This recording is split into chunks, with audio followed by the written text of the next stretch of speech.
اس نے T V پر چلتے ڈرامے کی طرف متوجہ ہونے کی کوشش کی پر بے سود، اور پھر وہی ہوا جو نہیں ہونا چاہیے تھا، یعنی وہ واقعی سو گئی۔ یہ قسمت کی ستم ظریفی ہی تھی کہ سب کچھ سیٹ ہوتے ہوئے بھی وہ اپنے پلان پر عمل درآمد کرنے میں ناکام رہی تھی۔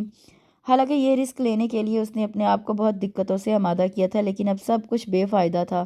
موئز کے آنے تک وہ گہری نیند کی وادیوں میں اتر چکی تھی۔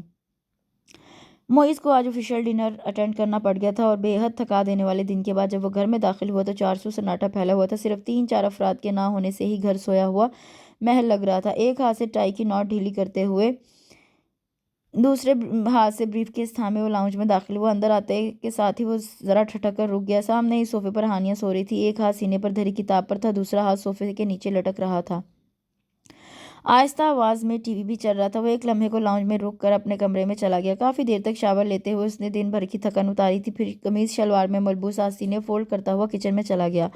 کھانا تو وہ کھا ہی چکا تھا، لیکن چائے کی شدید طلب ہو رہی تھی۔ ٹی بیگ سے فوری طور پر چائے کا کپ تیار کرنے کے بعد وہ دوبارہ لاؤنج میں چلا آیا۔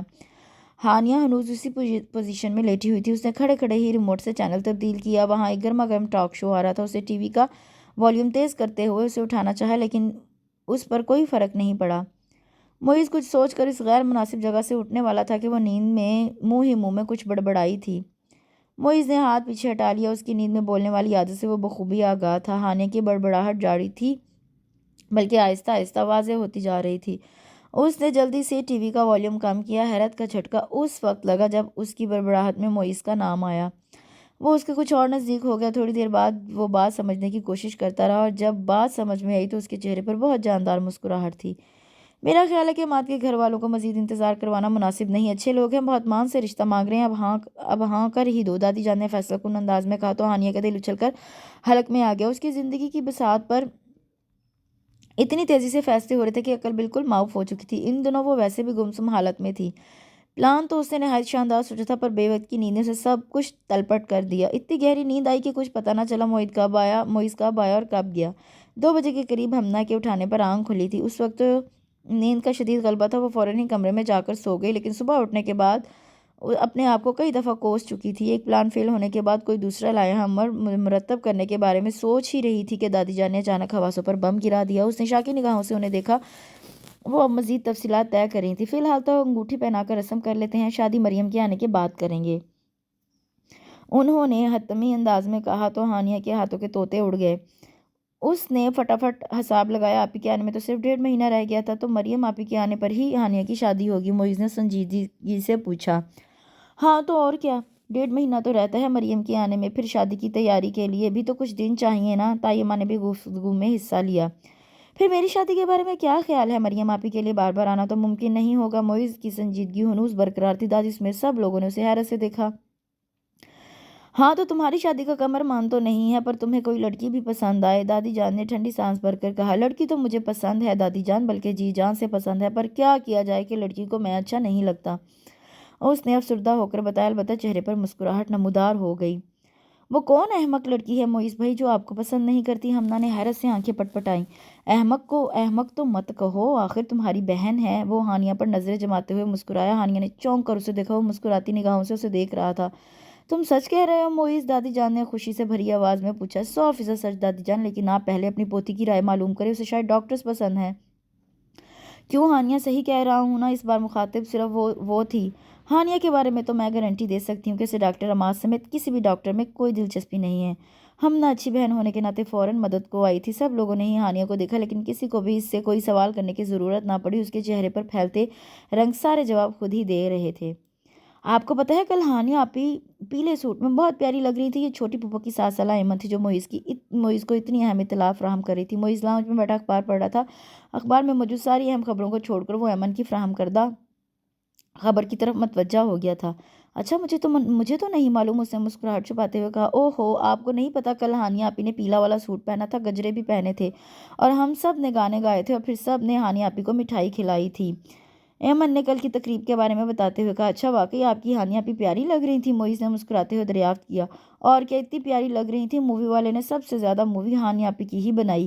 ایمن نے اپنی بات میں وزن پیدا کرنے کے لیے دلیل دی تو وہ ٹھنڈی سانس لے کر رہ گیا۔ یعنی کہ ہر ایرے غیرے کو ہانیہ صاحبہ کا دیدار کرنے کی اجازت تھی، پابندی لگی تھی تو صرف موئز احمد پر۔ ویسے تو بات طے ہونے کے بعد ہانیہ نے اس کے سامنے آنا کم کر دیا تھا، لیکن مریم آپی کے آنے پر اور ڈیٹ فکس ہونے کے بعد تو دادی جان نے اس کا باقاعدہ پردہ کروا دیا تھا۔ پچھلے 15 روز سے وہ اس کی ایک جھلک بھی نہ دیکھ پایا تھا۔ کل ہی گھر پر مائیوں کی رسم ہوئی تھی، تقریباً سب مہمان آ چکے تھے، کچھ آنے والے تھے، گھر میں وہی روایتی سی ہلچل مچی ہوئی تھی جو کسی بھی شادی والے گھر کا خاصہ ہوتی ہے۔ ہانیہ اس وقت بیوٹی پارلر گئی ہوئی تھی، بلال بڑی پھپھو کو لینے ایئرپورٹ گیا تھا، مریم آپی اور ہمنا فائنل خریداری کے لیے عفان کے ساتھ بازار جا چکی تھی۔ تائی جان، امی، پھپھو سب لوگ ہی کسی نہ کسی کام میں مصروف تھے اور لاؤنج میں بہت پرسکون انداز میں بیٹھا ایمن سے محو گفتگو تھا۔ اسی لمحے فون کی بیل بجی، اس نے فون اٹھایا، دوسری طرف بلال تھا۔ معیز بھائی، عفان بھائی وغیرہ شاپنگ کر کے آ گئے؟ بلال نے پوچھا۔ نہیں، ابھی تک تو نہیں آئے۔ کیوں، خیریت؟ آپ عفان بھائی کو موبائل پر میسج دیں کہ وہ واپسی پر ہانیہ کو پک کر لیں، کیونکہ میں فی الحال نہیں آ سکتا، فلائٹ لیٹ ہو گئی ہے، بلال نے مسئلہ بیان کیا۔ اچھا ٹھیک ہے، تم فکر مت کرو، میں بات کرتا ہوں عفان بھائی سے۔ اس نے بلال کو تسلی دے کر فون رکھ دیا، چہرے پر شریر سی مسکراہٹ پھیل گئی تھی۔ عفان بھائی کو کیوں کہوں، میں مر گیا ہوں کیا؟ اس نے مسکراتے ہوئے گاڑی کی چابی اور والیٹ اٹھانے کے لیے کمرے کا رخ کیا۔ مائیوں کے جوڑے میں شرماتی لے جاتی ہانیہ کو دیکھنے کے لیے جی ایک دم مچل اٹھا تھا۔ بیوٹی پارلر کے سامنے گاڑی روک کر اس نے ہارن دیا۔ گاڑی کا مخصوص ہارن پہچان کر تھوڑی دیر بعد ہی ہانیہ نمودار ہوئی۔ اس نے گاڑی کو تو دیکھ لیا تھا، لیکن گاڑی والی پر نظر ابھی تک نہیں پڑی تھی۔ دوپٹے کو سر پر سلیقے سے جماتے وہ قریب آئی اور ڈرائیونگ سیٹ پر براجمان معیز کو دیکھ کر اس کی سٹی ہی گم ہو گئی۔ دروازہ کھولنے کے لیے بڑا ہوا ہاتھ ایک دم ہی کھینچ کر پیچھے کر لیا۔ 15 دن کے مسلسل پردے کا یہ ڈراپ سین ہوگا، اسے بالکل اندازہ نہ تھا۔ اگر اندر بیٹھ کر بلال کا ہی انتظار کرنا ہے تو شوق سے کر لو، وہ 2 گھنٹے سے پہلے آنے والا نہیں۔ اسے تذبذب میں مبتلا دیکھ کر معیز نے شرارتی انداز میں اطلاع فراہم کی۔ بیٹھ جاؤ یار، کھا نہیں جاؤں گا میں، اس نے فرنٹ ڈور کھولتے ہوئے کہا۔ وہ بدقت بیٹھ ہی گئی۔ ابھی تک تو وہ صرف دادی جان کے فرمان کو مد نظر رکھے ہوئے معیز کے سامنے آنے سے گریزاں تھی۔ یہ معلوم نہیں تھا کہ صرف 2 ہفتوں بعد ہی یہ حالت ہوگی کہ دل اسے دیکھنے کو مچلنے لگے گا۔ معیز نے بھرپور نگاہ اس پر ڈالی۔ پیلے دوپٹے کے ہالے میں اس کا چہرہ دمک رہا تھا، ہاتھوں میں ہری پیلی چوڑیاں کھنک رہی تھیں۔ ایک ہاتھ سے چہرے پر آئی لٹ کو کان سے پیچھے کرتے ہوئے کنفیوز سی ہانیہ کا یہ شرمیلا سا روپ زندگی میں پہلی بار دیکھ رہا تھا۔ اس کی حیالو جھجک معیز کو بہت مزہ دے رہی تھی۔ خاموشی سے ڈرائیونگ کرتے ہوئے وہ گاہے بگاہے اس پر مسکراتی نظر ڈال رہا تھا اور ہانیہ کی سمجھ میں نہیں آ رہا تھا کہ وہ کیا کرے۔ کبھی وہ گود میں ہاتھ رکھ کر ان پر نظریں جما رہی تھی اور کبھی کھڑکی سے باہر دیکھنا شروع کر دیتی۔ اگر تم نے مجھے گھورنا بند نہ کیا معیز تو میں اسی جگہ اتر کر ٹیکسی کر لوں گی۔ آخرکار وہ ہنسی ہو کر اس نے کہہ ہی دیا۔ معیز کہکہا لگا کر ہنس دیا۔ زندگی میں پہلی بار تو یہ نادر موقع ملا ہے کہ میں تمہیں خاموش دیکھ سکوں، اور یہ مجھے معلوم ہے کہ یہ پہلی اور آخری بار ہی ہے۔ ویسے اچھی لگ رہی ہو یوں چپ چاپ بیٹھے، بڑا انوکھا تجربہ ہے میرے لیے۔ اس نے اسے چھیڑا۔ وہ خاموش ہی رہی۔ ویسے کل سے گھر کا بچہ مجھے بتا چکا ہے کہ ہانیہ بھی مائیوں کے جوڑے میں بہت پیاری لگ رہی ہیں۔ معیز نے دوبارہ بات شروع کی۔ مجھے اتنا تجسس ہوا کہ میں کسی کی پرواہ نہ کرتے ہوئے چلا آیا۔ اب اتنا تو میرا حق بنتا ہے کہ اس روپ میں تمہیں خود دیکھ سکوں، ورنہ ساری دنیا نے تمہیں دیکھ لی اور مجھے صرف مووی یا تصویروں پر گزارا کرنا پڑے۔ یہ تو سخت ناانصافی ہے میرے ساتھ۔ معیز اسے نارمل کرنے کے لیے شروع ہو گیا اور اپنے اس مقصد میں وہ کامیاب بھی رہا۔ بلال کیوں نہیں آیا؟ ہانیہ نے گفتگو میں پہلی بار حصہ لیا۔ کیونکہ اللہ میاں کو مجھ پہ رحم آ گیا، بڑی پھپھو کی فلائٹ لیٹ ہو گئی، اس نے مزے لے کر بتایا۔ کیا سوچیں گے سب لوگ؟ ہانیہ کو فکر دامنگیر ہوئی۔ سوچنا کیا ہے، یہ پاکستان ہے، ایسی چیزیں یہاں معمول کی بات ہے، معیز نے اسے تسلی دی۔ کیسی چیزیں؟ اس نے تیز ہو کر پوچھا۔ مطلب فلائٹ لیٹ وغیرہ وغیرہ ہوتی رہتی ہیں، موسم خراب ہوگا۔ معیز نے بڑی سنجیدگی سے بات مکمل کی۔ ہانیہ کو بے ساختہ ہنسی آگی، مسکراہٹ چھپانے کے لیے رخ کھڑکی کی طرف کر لیا۔ فروٹ چاٹ کھاؤ گی؟ معیز نے اچانک دریافت کیا۔ اس نے نفی میں سر ہلا دیا۔ گول گپے؟ نہیں۔ Ice cream? ہاں۔ اس نے کچھ مسکراتے ہوئے گردن اس بات میں ہلا دی۔ اس کا اعتماد اب بحال ہو چکا تھا، وہ تو وہی معیز تھا پرانے والا۔ اس سے بھلا کیا شرمانا؟ معیز نے گاڑی آئس کریم پارلر کے سامنے کھڑی کی۔ آئس کریم کا آرڈر دینے کے بعد وہ دوبارہ ہانیہ کی طرف متوجہ ہوا۔ وہ خود بخود ہی مسکرا رہی تھی۔ کیا سوچ رہی ہو؟ اس نے حیرت سے پوچھا۔ اگر ہمنا وغیرہ یہاں سے گزریں گے تو کیا سوچیں گے؟ کچھ نہیں سوچیں گے، صرف دیکھیں گے، پھر مجھے ڈرائیونگ سیٹ سے اٹھا کر عفان بھائی سیٹ سنبھال لیں گے اور مجھے سامان کے ساتھ اسی گاڑی میں آنا پڑے گا۔ معیز نے ہنستے ہوئے کہا تو وہ بھی مسکرا دی۔ ایک بات پوچھوں معیز؟ ہانیہ نے قدرے سوچ کر پوچھا۔ اتنے دنوں سے جو سوال ذہن میں کلبلا رہا تھا، اس کا جواب پانے کے لیے اس سے مزید انتظار نہ ہو سکا۔ ہاں پوچھو۔ تم نے اچانک مجھ سے شادی کا فیصلہ کیوں کیا؟ مجھے ایک بزرگ خواب میں نظر آئے تھے، انہوں نے تمہاری تصویر دکھا کر کہا کہ شادی کرنی ہے تو اسی لڑکی سے، ورنہ پچھتاؤ گے۔ معیز نے نہایت سنجیدگی سے جواب دیا۔ واقعی؟ ہانیہ نے حیرت سے اسے دیکھا تھا، پر اس کی آنکھوں میں چھپی شرارت دیکھ کر وہ گڑبڑا سی گئی۔ احمق لڑکی، تم نے یہ سوال جلدی پوچھ لیا، 3 دن بعد میں زیادہ رومانٹک طریقے سے اس کا جواب دے سکتا تھا۔ بہرحال سننا ہے تو ابھی سن لو، میں تم سے شدید محبت کرتا ہوں، اور دانا لوگ شدید محبت کا علاج شادی ہی تجویز کرتے ہیں، بس اسی لیے تم سے شادی کا فیصلہ کیا۔ اس نے اس کی آنکھوں میں جھانکتے ہوئے کہا تو ہانیہ کو اپنے اعتماد دوبارہ رخصت محسوس ہوا۔ اس کی آنکھوں میں جھانکنے کی بجائے وہ بے ساختہ ہی نظریں جھکا گئی۔ معیز نے دلچسپی سے اس کے چہرے پر پھیلتے رنگوں کو دیکھا تھا۔ اس سے محبت تو وہ ہمیشہ سے ہی کرتا تھا، بے تحاشا و بے حساب، پر فیصلہ یقیناً اس رات ہوا تھا جب نیند کی حالت میں ہانیہ بی بی نے اظہار محبت کی بجائے اپنا سارا پلان گوشہ گزار کر دیا۔ وہ پل فیصلے کا تھا جب ہانیہ کی معصومیت کے آگے اس کی انا بھر بھری مٹی کی طرح رہ گئی تھی۔ گو کہ یہ انا بھی اس دن تک تھی جب تک اماتیہ پرپوزل کا فائنل جواب دینا تھا۔ وہ شاید اسے ساری زندگی نہ بتا سکے کہ اس اچانک فیصلے کی وجہ کیا ہے، کیونکہ ہر بات کہنے کی تو نہیں ہوتی، کچھ باتوں کو انکہی ہی رہنے دیا جاتا ہے تو زیادہ اچھا ہوتا ہے۔ شاید اس لیے جن سے سچی محبت کی جائے ان کی انا آپ کو ہر چیز سے بڑھ کر عزیز ہو جاتی ہے۔ اس کے ساتھ اس خوبصورت ناول کا اختتام ہوتا ہے۔ کل تک کے لیے مجھے اجازت دیجیے، کل ایک نئے ناول کے ساتھ حاضر ہوں گی، اور اس کے ساتھ ساتھ میرے چینل کو لائک شیئر سبسکرائب ضرور کیجیے گا۔ اللہ حافظ۔